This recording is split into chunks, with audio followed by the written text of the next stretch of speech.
বাংলাদেশে যে ঘটনা ঘটেছে এই ঘটনা কখনোই ইসলামের সাথে জড়িত নেই। যেটা ইসলাম বলছে সেটা সঠিক, আমি বা তুই যেটা বলছিস বা কোনো এক আলেমুলাম বলছে সেটা সঠিক না।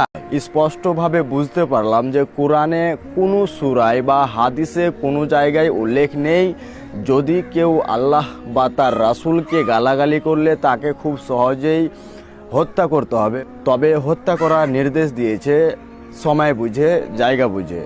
আজকের ঘটনা অনুযায়ী যদি আমরা দেখি যে বাংলাদেশে যে একজনকে তাকে পিটিয়ে হত্যা করে গাছে লটকে আগুন দিয়ে জ্বলিয়ে দেওয়া হয়েছে, কারণ সে নাকি নবী মোহাম্মদ সাল্লাল্লাহু আলাইহি সাল্লামকে নিয়ে ভুল ব্যাখ্যা দিয়েছিল বা গালাগালি করেছিল। সেই অনুযায়ী ইসলাম অনুযায়ী তাকে একবারেতেই যে এইভাবে হত্যা করে দিবে এটা ইসলামের সাথে, ইসলামে কোনো জায়গায় স্পষ্টভাবে বলা হয়নি। এবং সেই ব্যক্তি যখন পুলিশ কাস্টাডিতে ছিল তখন সে ভুল স্বীকার করেছিল। ভুল স্বীকার করলে ইসলাম অনুযায়ী তাকে ক্ষমা করে দেওয়াটা প্রয়োজন ছিল। তারপরেও তাকে পুলিশ কাস্টাডি থেকে নিয়ে গিয়ে তাকে হত্যা করে গাছে লটকে দিয়ে তাকে আগুন দিয়ে জ্বলিয়ে দেওয়া হয়েছে। যেই কাহিনীটা এটা ইসলামের সাথে কোনোভাবেই পরিপূর্ণভাবে ম্যাচ খায় না। বর্তমানে ভারতবর্ষের হোক বা বাংলাদেশের হোক আইন অনুযায়ী তার কোনো ব্যবস্থা নিতে হবে। এবার আইন অনুযায়ী কোনো ব্যবস্থা নিয়ে তারপরেও যদি সে আবার নবী মোহাম্মদ সাল্লাল্লাহু আলাইহি সাল্লামকে বা আল্লাহকে নিয়ে খারাপ ভাষায় গালাগালি করে কথা বলে তাহলে তাকে ডাইরেক্ট হত্যা করে দেওয়াটা ফরজ হয়ে যায়।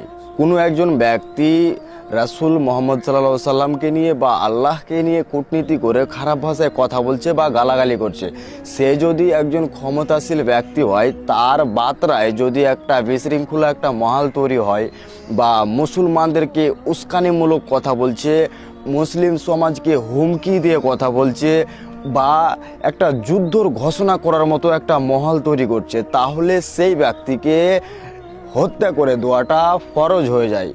যেমন কি উদাহরণ দিচ্ছি, এই যে ফটোগুলো দেখতে পাচ্ছেন, এই সব মালগুলো ভারতবর্ষে ক্যামেরার সামনে এসে না জানি কতগুলো শত শত ভিডিওর মধ্যে নবী মোহাম্মদ সাল্লাল্লাহু আলাইহি সাল্লামকে নিয়ে কত গালাগালি করেছে, মুসলিম সমাজকে হুমকি দিয়ে মুসলিম সমাজের সাথে যুদ্ধর একটা ঘোষণার একটা বার্তা দিয়ে হাজারোটা ভিডিও পোস্ট করেছে।